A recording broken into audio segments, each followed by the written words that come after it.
Class 12th students. तो आज फिर से हम आपके लिए एक नया अध्याय लेकर आए हैं। बादल जब बहुत तेज आते हैं तो हमें गर्मी के बाद बहुत सुकून देते हैं। हम लोग यहाँ बादलों को सिर्फ एक सुकून के माध्यम से देखते हैं, खास तौर से गर्मियों के बाद। लेकिन एक लेखक रहे जिनकी कविताओं का मुख्य जो ज़्यादातर जो पार्ट रहता था वो बादलों से संबोधित रहता, बादलों के लिए रहता था। यानी कि वो उनका फेवरेट सब्जेक्ट था जिस पे वो कविताएं लिखा करते थे। वो हमारे कवि थे सूर्यकांत त्रिपाठी निराला जी। तो इनका जो लेखन का जो सब्जेक्ट रहा करता था मोस्टली वो रहता था प्रकृति के उपादान, मतलब प्रकृति के ऊपर वो ज़्यादा कविताएं लिखते थे। लेकिन प्रकृति में भी वो बादलों के लिए ज़्यादातर कविताओं को लिखना पसंद करते थे।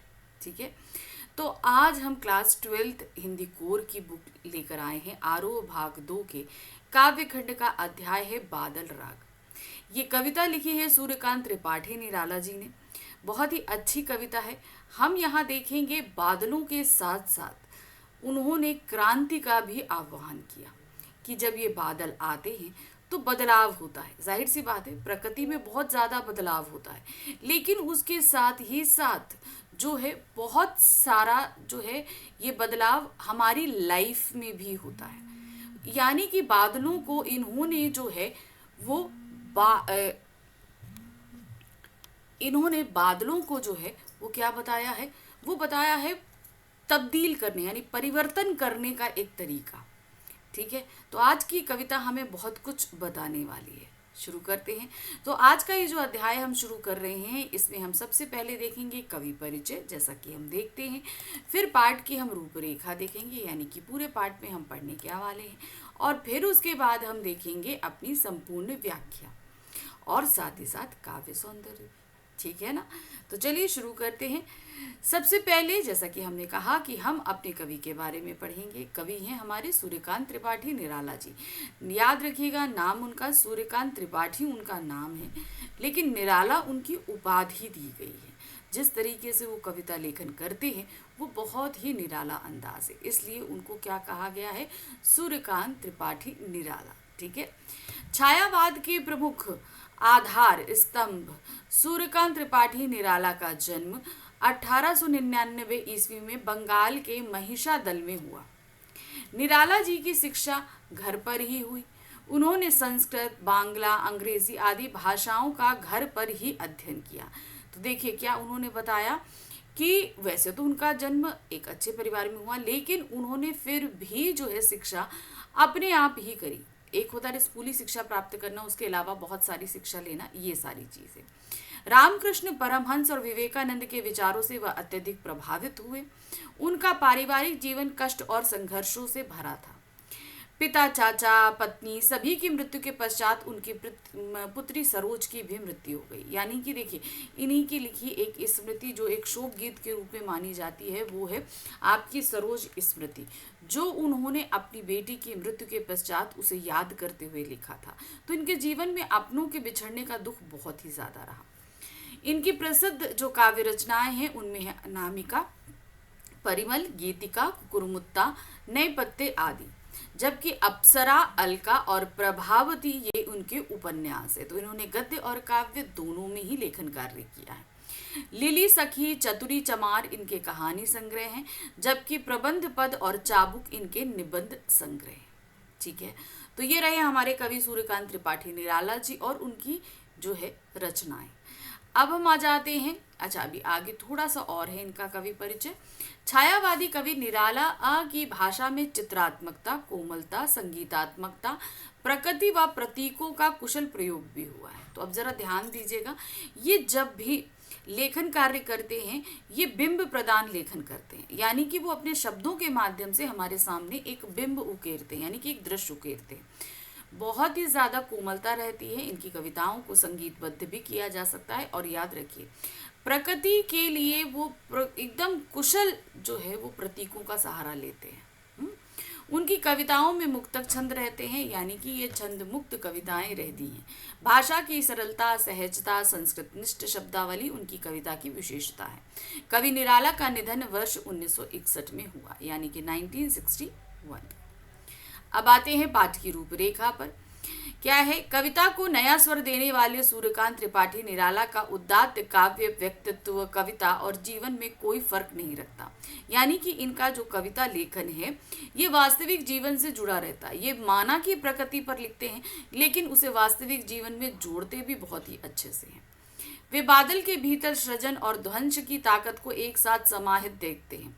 यानी कि जहां बादल बहुत कुछ नया बनाने की चेष्टा रखता है, क्योंकि उसके बादलों से जब बारिश होती है तो बहुत कुछ बनता है, लेकिन वही जब रौद्र रूप में आ जाती है तो विध्वंस भी होता है।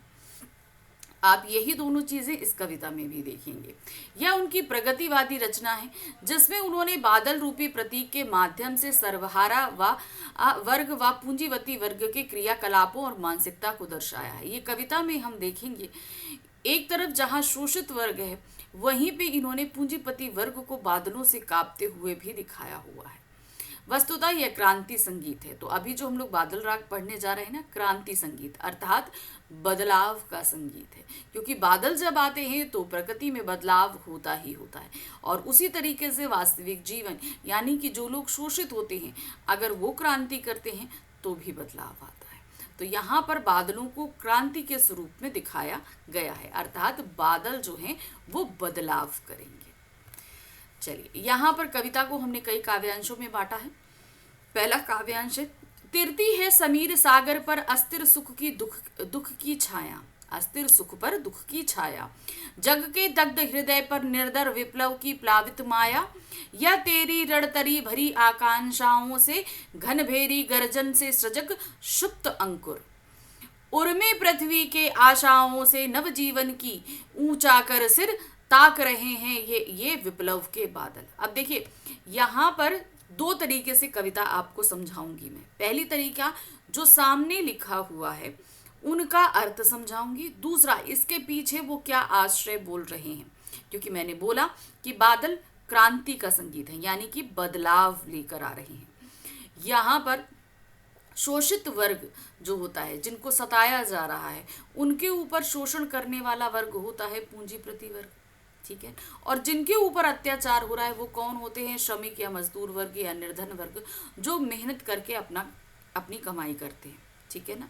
तो आप यहाँ पर इसी तरीके से देखेंगे जब ये शोषित वर्ग बदलाव के लिए करता है। तो सबसे पहले हम बादलों के माध्यम से समझते हैं क्या कह रहे हैं। तिरती है समीर सागर पर, अब क्या कह रहे हैं, सागर के ऊपर जो है वो बहुत ही ठंडी ठंडी हवा सी बहती है ना, तो वही चीज उन्होंने, अस्थिर सुख पर दुख की छाया। अब सागर देखो, इमेजिन करो जो सागर है उसके ऊपर ठंडी हवा तैरती रहती है। अब कैसे इसको बताया गया, वो जो ठंडी हवा है वो अस्थिर है, अस्थिर रहती है क्योंकि वो बदलाव उसमें होता है, मौसम के हिसाब से वो बदलाव लेकर आता है।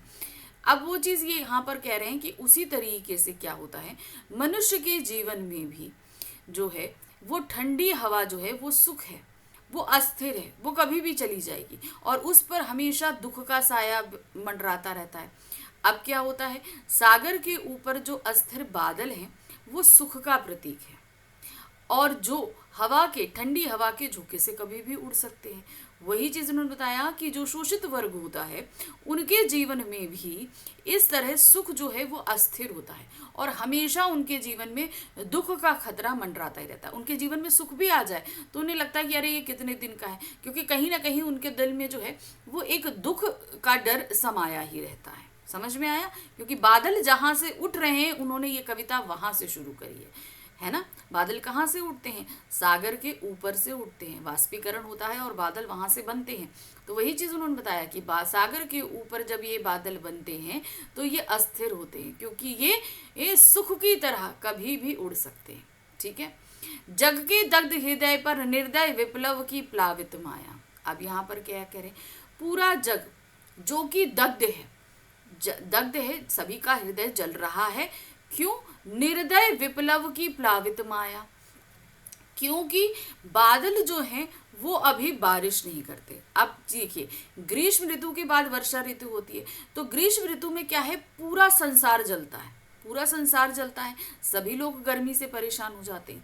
उसी तरह क्या है कि जब शोषित वर्ग पर अत्याचार किया जाता है तो उनका हृदय जल रहा होता है दुखों से, तकलीफों से, और उसी निर्दय विप्लव पर क्या करते हैं ये प्लावित माया, यानी कि ये क्रांति के जो बादल हैं, जब लोग सभी संसार जल रहा होता है तो उस पर ये बादल जो हैं अपनी ठंडी छांव और बारिश लाकर उनको ठंडक पहुंचाते हैं। उसी तरीके से जिस तरीके से सभी लोग शोषित होते हैं, अत्याचार जिनके ऊपर हो रहा होता है, उन्हें किस चीज़ का इंतज़ार होता है? क्रांति का, बदलाव का। उसी तरीके से क्रांति का आवाहन जो है उनके जीवन में बदलाव की एक जो है ठंडी छांव लेकर आता है। यह तेरी रणतरी भरी आकांक्षाओं से, अब क्या बोल रहे हैं? रणतरी का मतलब क्या होता है? अब देखिए, सागर में क्या है, बीच में नाव तैरती है, ठीक है। अब वो क्या होती है, उन्होंने बताया कि ये जो नाव है ये हवा के फ्लो से जो लहरें उठती हैं उनसे उड़ती चढ़ती रहती है, ठीक है। कभी बहुत तेज चलेगी, कभी कम हो जाएगी, इस तरीके से होती है। तो वही चीज़ उन्होंने बोला कि तुम्हारे बादल जो है सागर के ऊपर जो तैर रहे हैं उन्हें नाव के रूप में बताया गया है कि ये जो नाव है, बादल रूपी जो नाव है, इसके अंदर बहुत सारी आकांक्षाएं भरी हैं। किनकी आकांक्षाएं? जिन्हें बादल के आने की उम्मीद है। उसी तरीके से जब क्रांति होती है तो लोगों को बदलाव की आशंकाएं होती हैं, यानी कि उन्हें आशाएं होती हैं कि बादल आएंगे और बदलाव होगा। घन भेरी गर्ज से सजग सुप्त अंकुर, और जैसे ही जो है बादल बहुत तेज शोर करते हैं तो पृथ्वी के नीचे सोया हुआ अंकुर भी, जो कि गर्मी में नीचे कहीं दब गया था, वो भी सजग हो जाता है कि अब मुझे पानी मिलेगा। तो मतलब जो सोया हुआ कहीं ना कहीं अंकुर होता है वो भी जग जाता है। उर्मे पृथ्वी के आशाओं से, अब क्या है, वो कहाँ होता है? सुप्त अंकुर कहाँ जागता है? पृथ्वी के हृदय में होता है, और उसके हृदय में आशाएं जगने लगती हैं नव जीवन की। किसकी? नए जीवन की, कि वो नया जीवन उसे प्राप्त होगा और वो सिर ऊंचा करके पृथ्वी के हृदय से बाहर आएगा। ताक रहे ये विप्लव के बादल। अब ये क्या है? ये विप्लव के बादलों को वो ताक रहा है। कौन? ये सुप्त अंकुर बादलों को जाग रहा है। अब यहाँ पर हमने आपको पूरी लाइन वाइज कविता समझा दी, ठीक है। अब ध्यान से देखिएगा, इसको फिर से बताती हूँ। क्या होता है? सागर के ऊपर जो बादल हैं वो ठंडी हवा के झोंके के साथ तैरते हैं, और ये अस्थिर होते हैं क्योंकि ये हवा के साथ इधर उधर जाते रहते हैं। पूरा संसार जो गर्मी से बहुत ही ज्यादा जल रहा होता है, उनके ऊपर ये अपनी माया को बरसाने के लिए निकल पड़ते हैं। अब ये बादल जो है वो नाव रूपी हैं, जिनके अंदर बहुत सारे लोगों की आशाएं भरी हैं, जिनमें क्या है, इनमें जो अंकुर यानी कि जो बीज है, जो पृथ्वी के हृदय में कहीं ना कहीं अंदर सोया हुआ था, वो इस गर्जन को सुनकर, बादलों के गर्जन को सुनकर उसके दिल में भी आशाएं जागती हैं कि वो भी अब जल्दी ही इस पृथ्वी के हृदय से बाहर आएगा और अपने सिर को उठाएगा, और इसी उम्मीद में वो बादलों को ताक रहा है, ठीक है। तो ये तो हमने बादल और जो प्रकृति चेंजेस हैं वो बता दिए। अब इसको अगर हम क्रांति में तब्दील करें तो क्या होगा? अब क्या होता है? चारों तरफ जो है अत्याचार व्याप्त है। पूंजीपति वर्ग द्वारा जो है वो श्रमिक वर्ग पर का शोषण किया जा रहा है। तो इन लोगों के जीवन में जो है ये जो क्या कहते हैं सुख भी आता है, तो ये बहुत अस्थिर होता है, क्योंकि कहीं ना कहीं उनके दिल में एक दुख की छाया हमेशा विद्यमान रहती है, क्योंकि ये सुख उनके लिए क्षणिक होता है। अब जब ये क्रांति होती है, अब जैसे जब बहुत ज़्यादा लोग सता दिए जाते हैं, तो जाहिर सी बात है जो लोग सताए गए हैं वही लोग क्रांति का आह्वान करते हैं, बदलाव के लिए आंदोलन करते हैं। तो वही चीज़ क्या है, लोगों के हृदय जो हैं वो बहुत ही ज़्यादा दुखित हैं। ये दिया है ना, जग के दग्ध हृदय, अर्थात लोगों के हृदय बहुत ज़्यादा दुखित हैं। किससे? अत्याचार से। अब ये जब बदलाव की क्रांति चलेगी तो उनके जीवन में बदलाव आएगा। अब जब क्रांति की आवाज उठती है तो जो लोग चुपचाप, ये सुप्त अंकुर कौन है? जो लोग चुपचाप होकर अत्याचारों को सह रहे थे, उनके हृदय में भी बहुत सारी आशाएं जग जाती हैं कि अब ये क्रांति होगी तो हमारे जीवन में बदलाव होगा। अब उनकी सभी की आशाएं जग जाती हैं और वो इस क्रांति के तरफ जो है ताकते हैं अपने जीवन में बदलाव के लिए, ठीक है। अब इसका संदर्भ देखिए, संदर्भ पूरी कविता का एक रहेगा, प्रसंग हर जगह अलग रहेगा। प्रस्तुत काव्य पंक्तियों में हमारी पाठ्य पुस्तक आरोह भाग 2 में संकलित प्रसिद्ध छायावादी कवि सूर्यकांत त्रिपाठी निराला की अत्यंत चर्चित कविता बादल राग से उद्धृत है। इनकी कविता ये बहुत बड़ी है, ये तो सिर्फ एक अंश आपकी पुस्तक में प्रस्तुत किया गया है। बादल राग निराला जी की लंबी कविताओं में से एक है, जिसका अंतिम एवं छठा खंड यहाँ पर प्रस्तुत किया गया। तो मैंने बताया ना कि जो कविता है वो बहुत बड़ी है। यहाँ पे आपको उस बादल राग कविता का छठा और अंतिम खंड ही प्रस्तुत किया गया है। ये कविता मूल रूप से निराला जी के काव्य संग्रह अनामिका से संकलित एवं प्रकाशित है। तो जो इनकी काव्य संग्रह था ना अनामिका, उसमें से ये कविता ली गई है। अब प्रसंग देखिए क्या है। इस कविता का आरंभ समीर सागर पर तरती हुई अस्थिर यानी कि क्षणिक सुख और दुख की छाया की ओर संकेत से होता है।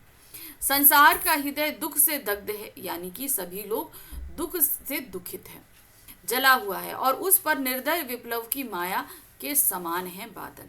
और बादल क्या करेंगे, वो बदलाव लेकर आएंगे। अब व्याख्या देखिए, जो भी हमने काव्यांश पढ़ा ना उसकी व्याख्या को ध्यान से देखिएगा। कवि कहता है कि बादल वायु रूपी सागर के ऊपर अस्थिर अर्थात क्षणिक सुख पर दुख की छाया के समान लहराते हुए मंडरा रहे हैं। ठीक है, दुख कैसा है, जिस तरीके से समीर यानी कि सागर के ऊपर जो है बादल मंडराते हैं। कवि को ऐसा प्रतीत होता है कि संसार का हृदय दुख के कारण जला हुआ है। बादल ऐसे दुख दग्ध संसार के वायुमंडल में मंडराते उमड़ते घुमड़ते हुए निर्दयी माया के समान दिखाई देते हैं। कवि के अनुसार वे इस शोषित और दुखों से जले संसार को अपने जल प्रलय में डुबो देना चाहते हैं। यह वर्णय बिंबात्मक है, यानी कि हमारे सामने जो है एक सागर का बिंब प्रस्तुत किया गया है। तो जो बिंब प्रस्तुत किया जा रहा है वो कौन सा बिंब है, दृश्य बिंब है। ध्यान रखिए, क्योंकि यहाँ शब्दों के माध्यम से हमारे सामने एक दृश्य उकेरा जा रहा है जिसे हम देख पा रहे हैं। कवि का आशय यह है कि बादल दुख, अभाव एवं शोषण से ग्रस्त संसार के ऊपर बरसाकर शोषण के विरुद्ध क्रांति का उद्घोष करने वाले क्रांति दूत की भूमिका में है। ठीक है, तो बादल कौन है, वो क्रांति दूत, यानी कि जो क्रांति लेकर आ रहे हैं। कवि आगे कहता है, हे बादल, तुम्हारी यह रण नौका विभिन्न प्रकार की आकांक्षाओं से भरी हुई है। बादल क्या है, बहुत सारी उम्मीदों से भरे होते हैं, हम सभी की उम्मीदों से भरे होते हैं। तुम शोषण और दुख का नाश करने वाले वीर योद्धा के समान हो। तुम्हारे इस युद्धवाद्य के गर्जन से पृथ्वी के भीतर सोए हुए अंकुर अपनी निंदा तोड़कर जागने को तत्पर हो जाते। बादल गरजते हैं ना, उसी तरीके से क्या होता है, जब बदलाव होता है तो आंदोलन होते हैं, आंदोलन होते हैं तो जयकारे लगते हैं, बहुत सारे नारे लगते हैं, है ना। तो उससे आवाज होती है ना, तो उससे क्या होता है, जो लोगों कहीं ना कहीं उनको तकलीफ थी और अपने हृदय को उन्होंने सारी तकलीफों को दबा के रखा था, वो आंदोलन की आवाज सुनकर उनके अंदर आशाएं जागने लगती हैं कि नहीं, हमारे ऊपर जो दुख हो रहा था अब वो जल्दी ही समाप्त होगा। वे अंकुरित होकर धरती के गर्भ से बाहर आकर नवजीवन प्राप्त करने की आशा लिए हुए तुम्हारी प्रतीक्षा कर रहे हैं और उन्नत सिर होकर तुम्हारे जलवर्षण को प्राप्त करने की कामना कर रहे हैं। क्या जलवर्षण, यानी कि वो उम्मीद कर रहे हैं कि जल्द से जल्द बारिश हो।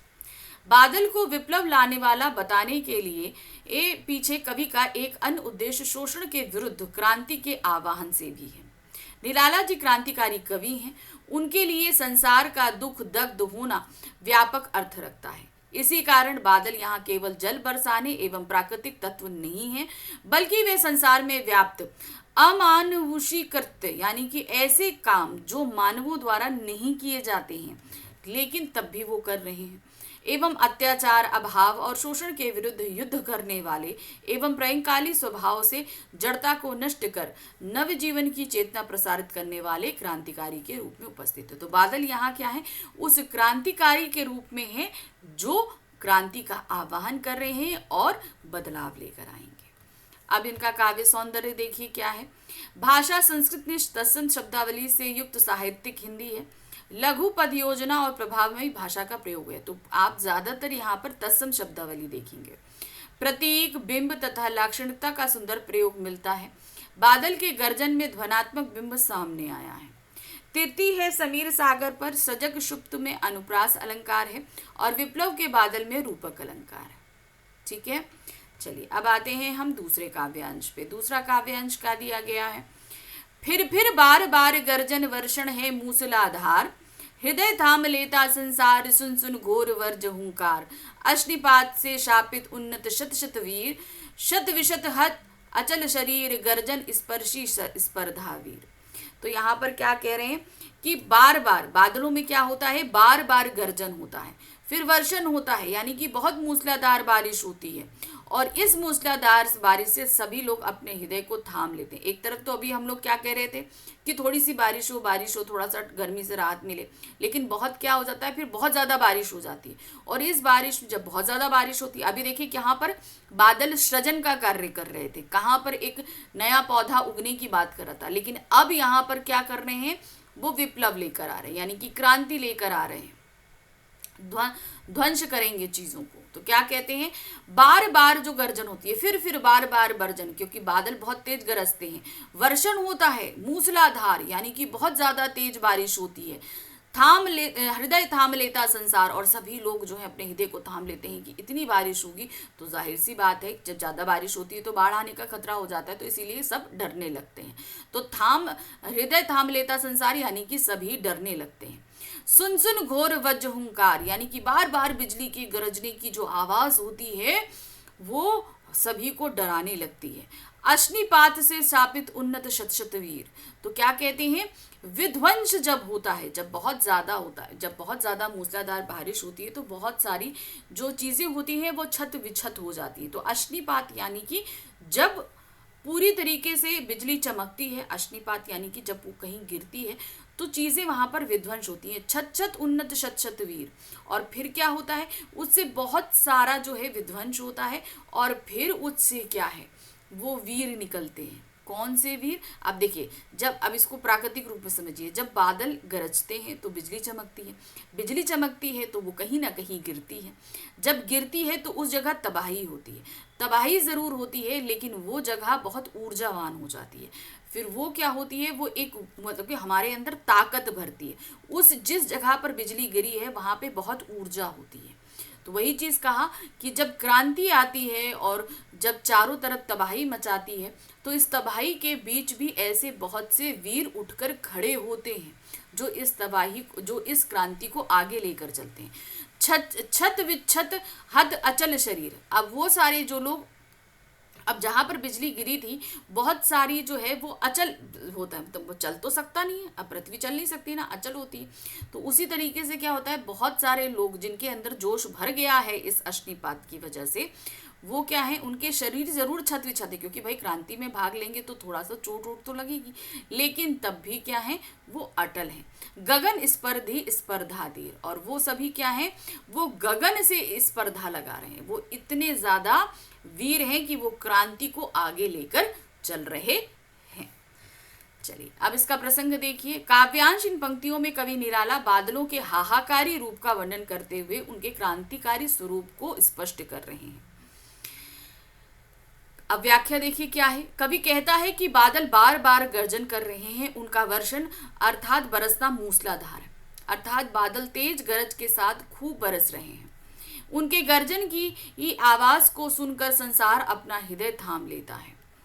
उनके गरजने की आवाज वज्र के समान है, यानी वज्र, यानी आप जानते हैं ना, इंद्र के अस्त्र को वज्र कहते हैं, तो वज्र जब चलता है तो एक बिजली चमकती है, तो उसी के समान बताया गया है। उनके अंग प्रत्यंग में बिजलियां सोई हुई हैं, किसमें, बादलों के में। भले ही बिजली रूपी तलवारों के प्रहार से उनका शरीर छतविछत और विदीर्ण हो, अर्थात घायल होकर टुकड़ों टुकड़ों हो रहा है। कहने का तात्पर्य क्या है, जब बादलों के अंदर बिजली चमकती है तो बादलों को भी तो चोट लगती है ना, तो उसी तरीके से जो क्रांति करते हैं उनको भी चोट लगती है, लेकिन वे अदम्य योद्धा की भांति गरजते और हुंकार भरते हुए पृथ्वी पर अपना जल तीव्र वर्षा के रूप में बरसा रहे हैं। लेकिन उसके बावजूद भी क्या है, वो माना कि छत विछत हो गए, लेकिन तब भी वो वर्षण कर ही रहे हैं। अब आ जाते हैं काव्य सौंदर्य पे। संस्कृत नृत्य शब्दावली है तथा लघु पद योजना से भाषा के प्रभाव को बनाए रखा गया है। कविता में संवेदना प्रगतिवादी है, किंतु शिल्प छायावादी है। प्रतीकों के प्रयोग से कविता प्रभावपूर्ण बन गई है। बादल का मानवीयकरण कर उसे क्रांति का प्रतिबिंब माना गया है। स्पर्धी स्पर्धा में अनुप्रास अलंकार तथा फिर और बार बार सुन में एवं शत शत में पुनरुक्ति प्रकाश अलंकार का मनोहारी छटा विद्यमान है। ठीक है, अब आते हैं काव्यांश संख्या 3 पे। यहाँ क्या दिया गया है, हंसते हैं छोटे पौधे लघु भार, शस्य अपार हिल हिल खिलखिल हाथ हिलाते तुझे बुलाते, विप्लव रव में छोटे ही शोभा पाते हैं। अट्टालिकाएं नहीं है रे आतंक भवन, सदा पंख पर ही होता जल विप्लव प्लावन, शुद्ध प्रफुल्लत जलज से सदा छलकता नीर, रोग शोक में भी हंसता है शैशव का सुकुमार शरीर। तो यहाँ क्या कह रहे हैं, जब बादल आते हैं, बहुत मूसलाधार वर्षा होती है, तो ये ध्यान रखिए बड़े पेड़ों के गिरने की आशंकाएं बहुत ज्यादा होती हैं, लेकिन छोटे पौधे क्या होते हैं, उनके ऊपर बारिश होगी तो वो थोड़ा झुक जाएंगे लेकिन बाद में खड़े हो जाएंगे। तो ये चीज, छोटे पौधे कौन है, छोटे पौधे ध्यान रखना जो लोग शोषित हैं, जिनके ऊपर अत्याचार हो रहा है, और बड़े बड़े पेड़ कौन है, वो लोग जो अत्याचार कर रहे हैं। ठीक है, देखिए क्या है, हंसते हैं छोटे पौधे लघुबार, यानी कि जब तुम्हारा बहुत तेज वर्षा होती है तो ये छोटे पौधे जो हैं वो बहुत हंस रहे हैं, खुश रहे हैं, क्योंकि उन्हें जो है पानी प्राप्त हो रहा है। यानी कि जो लोग शोषित हैं वो अब बहुत प्रफुल्लित हो रहे हैं कि ठीक है, अब माने देखिए उनके साथ क्या होगा, देखिए बड़े बड़े जो लोग पूंजीपति होते हैं, जब क्रांति आती है तो उनके पास बहुत कुछ है जो वो खो देंगे, उनको उस चीज के खोने, उनकी धन संपत्ति, घर जायदाद, सब कुछ खोने का डर होता है क्रांति के चक्कर में। ठीक है, लेकिन छोटे लोग जो होते हैं, जो श्रमिक होते हैं, वो डेली कमाते हैं, डेली खाते हैं, उनके पास तो कुछ है ही नहीं खोने का, इसलिए उन्हें ये लगता है कि माना कि बदलाव होगा।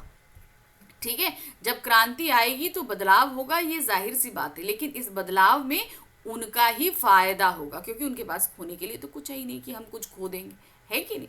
तो इसलिए वहां पर उनका सिर्फ फायदा ही होना है। अब वो क्या है, वो छोटे पौधे यानी कि छोटे लोग जो हैं वो इन लोग क्या कहते हैं, इनको जो है बार खुश हैं और हिल हिल कर खिल खिल कर हाथ बुलाकर बुला रहे हैं किनको, बादलों को, यानी कि शोषित लोग इस क्रांति को में सम्मिलित होकर उनको बुला रहे हैं।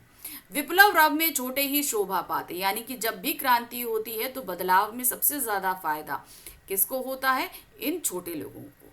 ठीक है, अब यहाँ पर ये पूंजीपति लोग पर आ गए, कहते हैं ये अट्टालिकाएं नहीं रे आतंक भवन, सदा पंख पर ही होता है जल विप्लव पावन। तो क्या कहते हैं, जो बड़े पूंजीपति लोग हैं इनको ये नहीं बोला गया कि ये इनकी बड़ी बड़ी जो इमारतें हैं ये इमारतें नहीं है, ये आतंक भवन है। क्यों, क्योंकि इनमें ये अत्याचार करने वाले लोग रहते हैं। सदा पंख पीहुत, पंख मतलब कीचड़, जब पानी बरसता है तो सबसे ज्यादा जो चीजें बदलती हैं वो कहाँ बदलती हैं, कीचड़ में। तो वही जल सबसे ज्यादा बादल होकर जो बादल बरसते हैं तो कीचड़ पर ही इसका फर्क पड़ता है। शुद्ध प्रफुल्ल जलज से, यानी कि कमल ही जो है, कमल, अब पानी बरसेगा तो कीचड़ होगा और कीचड़ में ही कमल खिलता है। अर्थात जब क्रांति होती है तो ये बड़े लोग जो हैं वो डरते हैं, कांपते हैं अपने भवनों में बैठकर, लेकिन ये जो शुद्ध प्रफुल्लित जलद लोग हैं यानी कि जो छोटे लोग हैं, इन लोगों का फायदा होता है क्योंकि ये लोग शोषित हैं और पानी बरसता है, कीचड़ होता है तो उनमें से कमल उगाते हैं, यानी कि उन शोषित लोग भी प्रफुल्लित हो जाते हैं। सदा छलकता नीर, रोग शोक में हंसता शैशव का सुकुमार शरीर, यानी कि छोटे लोग जो हैं जब इस तरीके से उनमें बदलाव आता है तो जो अभी तक जिनके बच्चे जो है बहुत ही ज्यादा शोषित थे, बहुत ही तकलीफ में थे, अब क्या हुआ है, उनका शरीर जो है वो खुश है, वो प्रफुल्लित है, यानी कि उनके बच्चे भी खुश होकर, अब जैसे बारिश होती है तो देखिए ना, बड़े अमीरों घर के बच्चों को पानी में भीगते आप नहीं देखेंगे, ये छोटे छोटे बच्चे ही गरीबों के जो है वो पानी में कितना खेलते हैं, कीचड़ में कितना खेलते हैं। तो वही तरीका है कि जब क्रांति होती है तो ये बच्चे भी इसमें लेकर बहुत खुश होते हैं। अब प्रसंग देखिए इसका क्या है। निराला इन काव्य पंक्तियों में बादलों के बरसने से उत्पन्न वातावरण तथा उनके वर्षण के विभिन्न प्रभावों का प्राकृतिक एवं सामाजिक संदर्भ में चित्रण करते हैं। ठीक है, व्याख्या है, कवि ने बादल के बरसने से उत्पन्न हरियाली के कारण छोटे पौधे हंसते हुए से दिखाई दे रहे हैं। वे हंस हंस कर हिल हिल कर अर्थात प्रसन्न मुद्रा में हाथ हिलाकर बादलों को बुला रहे हैं। वास्तव में वर्षा से उत्पन्न हरियाली, फसलों में एवं पेड़ पौधों में जो नया जीवन एवं विकास दिखाई पड़ता है, कवि ने उनका चित्रण यहाँ किया है। एक दूसरा अर्थ ध्वनि यह है कि बादल क्रांति दूत की भूमिका निभा रहे हैं। यहाँ कवि इन सामाजिक सत्य को भी रेखांकित करना नहीं भूलता है कि क्रांति का कारक एवं संवाहक हमेशा समाज का छोटा एवं वंचित वर्ग ही होता है। यानी कि क्रांति हमेशा कहाँ होती है, छोटे वर्ग में होती है, बड़े लोगों द्वारा क्रांति नहीं होती, कभी भी देखिएगा। और उसमें सर्वाधिक लाभान्वित भी यही वर्ग होता है। सबसे ज्यादा लाभान्वित कौन होता है? इनको फायदा भी इन्हीं वर्ग को होता है। छोटे पौधे तथा विप्लव या क्रांति के छोटे या निम्न वर्ग अधिक लाभ और विकास प्राप्त करता है। कभी आगे धनी वर्ग के ऊंचे घरों अर्थात अट्टालिकाओं का चित्रण करते हुए कहता है कि वास्तव में ये अट्टालिकाएं आतंक भवन है। आतंक भवन है क्यों? क्योंकि ये जो लोग शोषण करते हैं वो इन भवनों में रहते हैं। अट्टालिकाओं को आतंक भवन कहने में निहित अर्थ यह है कि इन ऊंचे भवनों का निर्माण निम्न वर्ग के शारीरिक एवं आर्थिक शोषण से पैदा हुई पूंजी से हुआ है। यानी कि छोटे वर्ग को जब सताया गया है तो उनसे जो पूंजी प्राप्त हुई है उसी से इन बड़े बड़े भवनों का निर्माण हुआ है। दूसरे, इनमें रहने वाले धनी वर्ग समाज के दबे कुचले एवं अभावग्रस्त लोगों का बलपूर्वक शोषण करने लगते हैं। वह मानवता विहीन है। वह लोगों में अपने सामर्थ्य का भय या आतंक उत्पन्न करके केवल उनका शोषण करना ही अपना जीवन उद्देश्य समझता है। कभी आगे कहता है कि जल प्लावन हमेशा पंख पर ही होता है, अर्थात कीचड़ पर, अर्थात क्रांति के शोषक वर्ग ही नष्ट होता है। दूसरा भाव यह है कि वर्षा से कीचड़ धुल जाता है और परिणाम स्वरूप छोटे किंतु प्रसन्नता सूचक खिले हुए कमल विकसित एवं आह्लादित होते हैं। तो क्या होता है, जब पानी बरसता है तो कीचड़ में जो गंदगी होती है वो धुल जाती है, लेकिन उस कीचड़ में ही कमल खिलता है। यानी कि जो लोग शोषित थे उन्हें फायदा होता है। वे वर्षा के जल के सकारात्मक रूप से प्रभावित होते हैं। ठीक उसी प्रकार क्रांति से शोषित एवं सर्वहारा वर्ग के अभावग्रस्त बच्चे विकास को प्राप्त करेंगे। ठीक है, कौन प्राप्त करेगा? जो छोटे छोटे बच्चे हैं। जब ये क्रांति होगी तो उन्हें इस चीज का फायदा होगा, जो अभाव, दुख एवं पीड़ा में सदैव हंसते रहते हैं। कवि यहाँ पंख तथा जलज कमल की तुलना शोषित वर्ग से करता है। चलिए, काव्य सौंदर्य देखिए। भाषा संस्कृत निष्ठित तथा प्रभावमयी है। मुक्त छंद की कविता में प्रतीकों का सुंदर प्रयोग मिलता है। जैसे पंख शोषित वर्ग तथा अट्टालिकाएं सुविधा संपन्न वर्ग का प्रतीक है। सजीव तथा प्रभावी बिंबों के माध्यम से बादल की क्रांति का प्रतिनिधित्व बताया गया। तो प्रतीक के रूप में वो बहुत सारी चीजों को ले रहे हैं, ध्यान रखिएगा। अट्टालिकाएं नहीं रहे आतंक भवन में अपुरोहित अलंकार विद्यमान है। बार बार, सुन सुन, हिल हिल, खिलखिल में पुनरुक्ति प्रकाश अलंकार। ठीक, चलिए अब हम आ जाते हैं चौथे और आखिरी काव्यांश में। क्या है? रुद्र कोश है, शुद्ध तोष है, अंगना अंग में लिपटे भी आतंक अंक पर काप रहे हैं। धनी वर्ग गर्जन के से बादल तस्त नयन मुख ढाप रहे हैं। जीर्ण वायु है, शीर्ण शरीर है, तुझे बुलाता कृषक अधीर है। हे विप्लव के वीर, चूस लिया उसका सार, हाड़ मास ही है आधार। हे ये जीवन के पारा वार। तो अब क्या कहते हैं, ये जो बड़े बड़े लोग हैं, पूंजीपति हैं, इनके पास अच्छा पैसा है, सब कुछ है, लेकिन उसके बाद भी इनके अंदर संतुष्टि नहीं है। तब भी इनके अंदर इस धन के खो जाने का एक डर हमेशा समाया रहता है। तो देखो ना, रुद्र कोश है, शुद्ध तोष है, यानी कि बहुत सारा खजाना है, लेकिन शुद्ध तोष यानी कि तब भी असंतुष्टि है। अंगना अंग में लिपटे भी आतंक अंक से कांप रहे हैं। और अपने ही घरों में रहकर, क्या है अंगना अंग में लिपटे, यानी कि अपने बड़े बड़े घरों में रहकर भी ये मारे डर के कांप रहे हैं, क्योंकि क्रांति आई है तो बदलाव होगा और सबसे ज्यादा नुकसान इनको होगा। तो इसलिए वो लोग क्या है, वो अपने घर में रहकर भी कांप रहे हैं। धनी वर्ग गर्जन से बादल। अब ये जो धनी वर्ग है, ये बादलों के गरजने से जो है बहुत दुखित है। इनके नयन त्रस्त हैं और ये अपने मुख को ढांप रहे हैं। क्यों? क्योंकि ये इसका मतलब क्या है, ये सभी बहुत ज्यादा डरे हुए हैं। जीर्ण बाहु और शीर्ण शरीर सॉरी, तुझे बुलाता कृषक अधीर। जो बादलों को कौन बुलाता है? सबसे ज्यादा बुलाता है किसान। तो क्या है, उसकी बाहें कमजोर हैं, शरीर बहुत ही ज्यादा जो है वो कमजोर है। तो उसकी कमजोर बाहें और शरीर वाला किसान जो है, हे बादल तुमको बुलाता है, हे विप्लव के वीर तुम्हें बुला रहा है। चूस लिया है उसका सार, हाड़ मास ही है आधार, ए जीवन के पारावार। तो क्या कह रहे हैं कि इस पूंजीपति वर्ग ने उसका सारा सब कुछ चूस लिया है, यानी कि उसने मेहनत कर करके अपने शरीर को गंवा दिया है, और जो कुछ भी वो कमाता है वो सभी कुछ उन्होंने हथिया लिया है। ये जीवन के पारावार अर्थात बादल। ठीक है, अब इनका प्रसंग देखिए। कविता की इन पंक्तियों में कवि समाज के शोषक एवं शोषित वर्ग अर्थात प्रभुत्ता सुविधा संपन्न धनी वर्ग को सुविधा विहीन निर्धन वर्ग का चित्रण करता है। व्याख्या क्या है देखिए। कवि कहता है कि शोषक वर्ग ने शोषित वर्ग अर्थात गरीब एवं सुविधा से वंचित, कठिन श्रम करने वाले, अभावों से जीने वाले कृषक वर्ग का अत्यधिक शोषण किया है। उसके शोषण के फलस्वरूप किसानों एवं श्रम करने वाले शारीरिक, मानसिक और एवं आर्थिक अवस्था विपन्न हो गई है। साथ ही बादलों के गर्जन एवं वर्षण से धनी एवं सुविधा भोगी वर्ग के मन में भय और किसानों के इस सुविधा से वंचित वर्ग मन में अधीरता और आशा का संचार है। इसका अत्यंत मार्मिक वर्णन कवि ने यहाँ उपस्थित किया है। तो देखा आपने किस तरीके से उन्होंने ये वर्णन यहाँ पर दिया है। भाषा संस्कृत निष्ठ तथा प्रभावपूर्ण है। प्राकृतिक प्रतीकों का प्रयोग किया गया है और बादल को वीर योद्धा बताया गया है। अंगना अंग और आतंक अंक में अनुप्रास अलंकार है।